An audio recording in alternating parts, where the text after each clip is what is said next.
Good morning. Good morning. And how are you today? No? Come on, guys. Who said to me this morning as I came in, it's great to be alive, or yes, there it is. Come on, how are you this morning? Great to be alive, yes. Divine love in and through me uplifts and blesses you this day. Let us begin as usual with an affirmation of truth. And I got this from Ernest Holmes. It's not mine. I made it mine. I am aware that there is a light within me that dispels ignorance, fear, superstition, and doubt, and sets me safe and sane on the pathway of truth. Can you affirm it with me in parts? I am aware that there's a light within me that dispels ignorance, fear, superstition, and doubt, and sets me safe and sane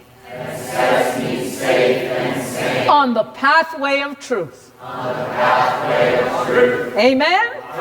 Yes. This light is our own intuitive self, that is divine mind in action in us. Let us know that that mind that we discover within us is the mind that governs everything in the world. Oh, you know, Spirit is blowing away my notes because it doesn't want me to use them. Note free, Mavis.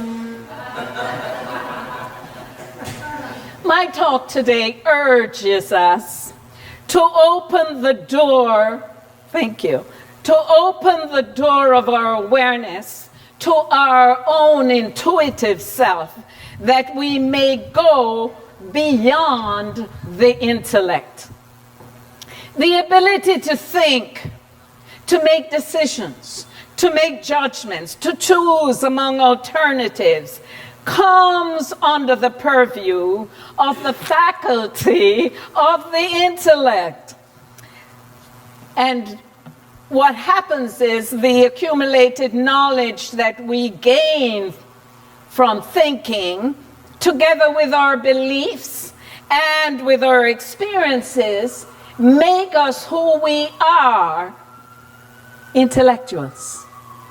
However, we seem to reserve that title for people who have a well-developed intellect. We call intellectuals those who are highly developed in their thinking. We would say that Albert Einstein had a highly developed intellect.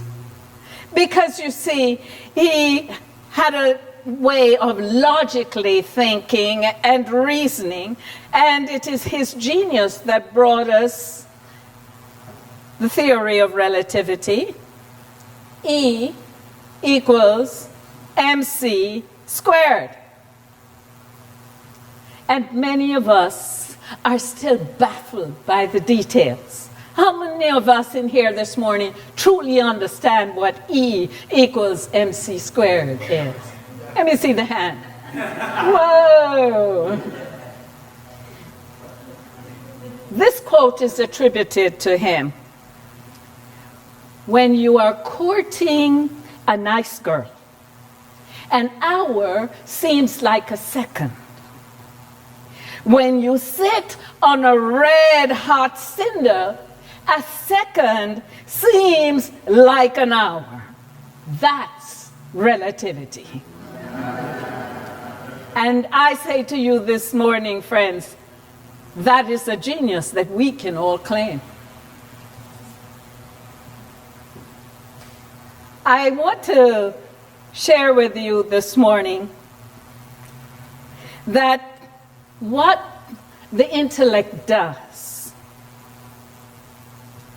not explain for us where ideas come from, what constitutes them, or how we use them. It certainly shows us how, not that how we use them, but we use the intellect to bring the ideas that we receive from within into our world. It's how we make our world. And we tend to use everything in our environment to develop, to expand, and to materialize the ideas that we receive from mind. You know, Albert Einstein was referred to as the embodiment of pure intellect. And upon his death in 1955, his brain was taken, it was photographed, it was prepared histologically, it was slivered into pieces, slides were made, and they were distributed to scientists, several scientists for study. Today, this is 1955, today, Einstein's brain is still big science. And according to an article in 2012 in the Huffington Post, Dr. Dean Falk from Florida State University, yes, it's Florida State University, and her team were studying the photographs of Einstein's brain, and what they said was that his brain seemed normal. Except there were some little folds and so that didn't seem quite like mine and yours. There was some difference. But in particular, what they were trying to find out is if he was born with this brain or physics made it so. As metaphysicians this morning, come on now. As metaphysicians, we know that the brain is not the origin of ideas. Neither is the brain the user of ideas. Mind is. The brain is simply the vehicle, the instrument in the physical body through which divine mind evolves the physicist Einstein, the sculptor Michelangelo, the musician Mozart, the chess player Judith Polgar, and the humble person, you and me. One of my favorite teachers is Joel Goldsmith, and he wrote in his book, The Thunder of the Silence, he says, mind functions as thought. Mind appears as thing. The thought is the thing. Don't you know that? The thought is the thing. And on this level, he says, mind is the essence of creation. Mind, your mind, and my mind, imbued with spiritual truth, becomes the instrument through which God appears. And God appears in us and through us, manifests himself in the universe. God appearing becomes the body of the outer world. My point then is that it is not Einstein's brain in which lies his genius, but rather the use he made of the ideas that he received from divine mind.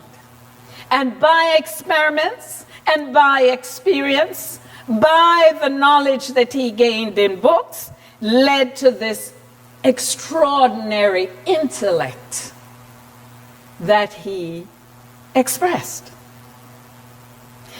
So, friends, What then can we say of this knowledge that is not derived from books? This knowledge that is not found in libraries, not residing in the opinions of others. This knowledge that lies beyond the intellect. It is that pure intuition. It is that still small voice of God that is speaking to the human soul.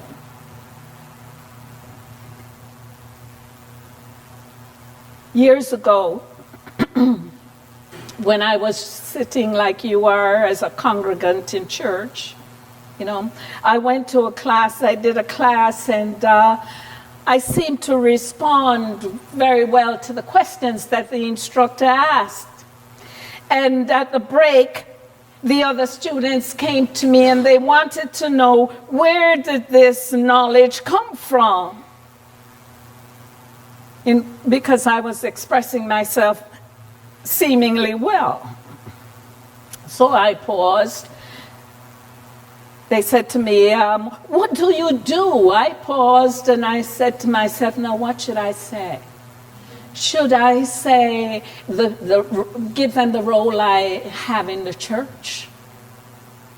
Or should I tell them what I do professionally? And just as the ego was about to express the administrative title, the voice came loud and clear, you are a minister of God.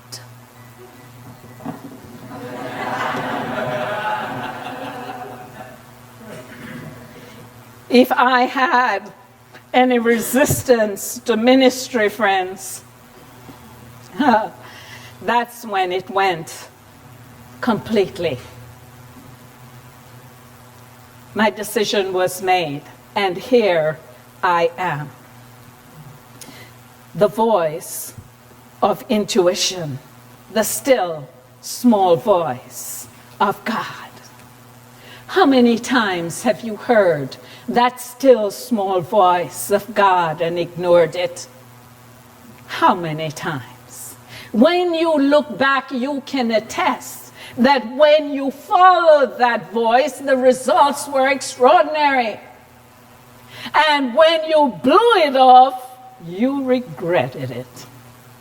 Just last week, a group that I'm mentoring, I was told, remind them to have this ready. At the last minute, they had it ready. I heard a second time, remind them to prepare this document. I had sent them the instructions at the beginning. I just assumed they got it together. They certainly acted like they did when they got there. No document, dear me. I want to say, when you do not follow the voice of intuition, it comes with consequences. And they are not always great. The voice of intuition dissolves doubts, transforms your fears, dispels your ignorance, and it strengthens your faith in the Christ of your being. If you plan to live from intuition, if you plan to follow that guidance, you can no longer look outside of yourself for answers. You have to commit to turn within and to begin to live your life from the inside out. And it may seem that the voice of intuition only comes occasionally, but I want you to know that it is always speaking. It is just that you are not attuned acutely to it. It takes dedicated effort, listening in the silence of your soul to develop that faculty. Doc Childrey of HeartMath said, "It is no longer enough to be smart. All the technological tools in the world add meaning and value to your life only if they enhance our core values, the deepest part of our heart. Acquiring knowledge," he says, "is no guarantee of practical, useful application. Wisdom implies," and he's talking about intuition comes out of wisdom. Wisdom implies a mature integration of appropriate knowledge, a seasoned ability to filter the inessential from the essential. So setting the goal to no longer look to the world for answers, but to live from within, to live as Jesus lived, thinking the thoughts of the Father. And he's our example, friends. He said once to one of his disciples, Philip, he said, "Do you believe that I am in the Father and the Father is in me? The words that I speak, I do not speak out of my own authority." Kidding. "But the Father who dwells in me does the work." Further, he said, and I'm paraphrasing now, he said, "If that is too much for you, look at the works that I have done and let them stand as a testament of God's voice speaking to me and through me. Judge for yourself." So could he be speaking to us today? That's the question. Friends, there's only one mind. And the same mind that is in Jesus is the same mind that is in you. The same mind through which the Father spoke to Jesus is the same mind he is speaking to you through to you now. In him we live and move and have our being. So, let that I, you can say to yourself, let that I that I am, stand at the door of my consciousness and knock, waiting in expectancy for the spiritual awareness that is to come through me from the Father. So that I may always hear and that I may always be responsive to the Christ of my being. It's the voice, the still small voice of God. It's the voice of authority. It's the voice of wise counsel. It is authentic power. It is unadulterated truth speaking in my soul. The still small voice, friends, it's omniscience itself, the omniscience of God, and it speaks in all languages and in all dialects. You will hear him in your own tongue, and he is not limited by time and space. He is not going to speak in French to you when you don't know French. He is all-knowingness, and he is everywhere. And you will understand him wherever you are. Gary Zukav in The Seat of the Soul says, knowledge is power, and for each level of knowledge we are held responsible for how we use it. Knowledge that simply comes into your being and does not in some way or form become processed and used to the benefit of others can have a seriously detrimental effect. Are you hearing? Upon your body. Karmic obligations that are created by deliberate misuse of knowledge, by knowingly harming or creating discord in another, are greater than those that are created in ignorance. Did you hear it? Friends, as much as you want to make that right about turn right now and begin to move from intellectual knowing to the pure knowing of your intuition, it will take you a little time. Simply because you don't release habits just like that. It takes a little time to change. But you can know when things are happening for you because there are mile markers along the way. And the first mile marker is the conscious choice to no longer live from the intellect. And I know that there are going to come times when someone has wronged you, like this woman has wronged me. And I am going to say,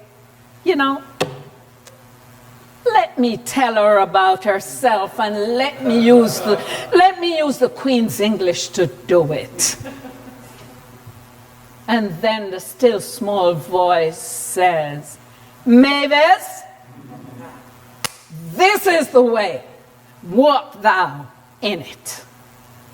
Ooh, yeah. I had made the commitment to communicate and to function from the loving compassion of the heart. Reminder. The second mile marker is the deliberate study of truth principles, where you begin to read your truth books and have times of study and meditation. The Father says, you will seek me and you will find me when you seek me with your whole heart. That's a promise you can live from. The third mile marker is your acknowledgement that truth is truth. You use it, you now believe it, you use it, and you begin to prove it in your life. And as you know, when truth resonates in you, the thought becomes the thing. You begin to demonstrate it. That says that you have crossed the border from intellect into intuition. And you are seeing wonderful demonstrations in your life. When you begin to make these big demonstrations, friends, I say to you, remember to share. God is not a selfish God. Giving and receiving are both sides of the same coin. The fifth marker is reason. We discern things before they happen, or we get concrete pieces of information. Because you see, the light is now turned on, and it's always supplying you, constant supply. Consciousness becomes clear. And these bits of information come as they come to you. And I want to say to you, poets and writers crave this kind of information. They're waiting for it. Intuitive knowledge. Scientists, researchers, they want it so that they don't have to have some hypothesis. This is my working hypothesis. No, intuition says, here's the idea, now run with it. And we get results.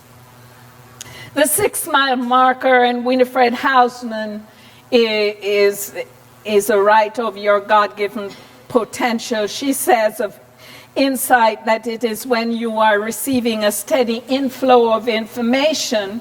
Insight that is full-blown is not an occasional flash of inner knowledge, but it is an inner flame of light, I'm wrapping it now, that enables us to know immediately, and it allows us to judge constantly from the mind of Christ. It becomes your experience. And as we begin to walk in that light of intuition, it becomes our new nature. Dear friends, sitting in the silence, which is what we do in meditation, and waiting for the still small voice, it may seem like a chore, but I say to you, persevere. It may take 6 months, or it may take almost a lifetime, but it is worth it because you have the mile markers along the way. Say to yourself, I am aware that there is a light within me that dispels ignorance, fear, superstition, and doubt, and it sets me safe and sane on the pathway of truth. Step into that awareness, New Thought Spiritual Center. Step into that awareness today. God bless you. Amen.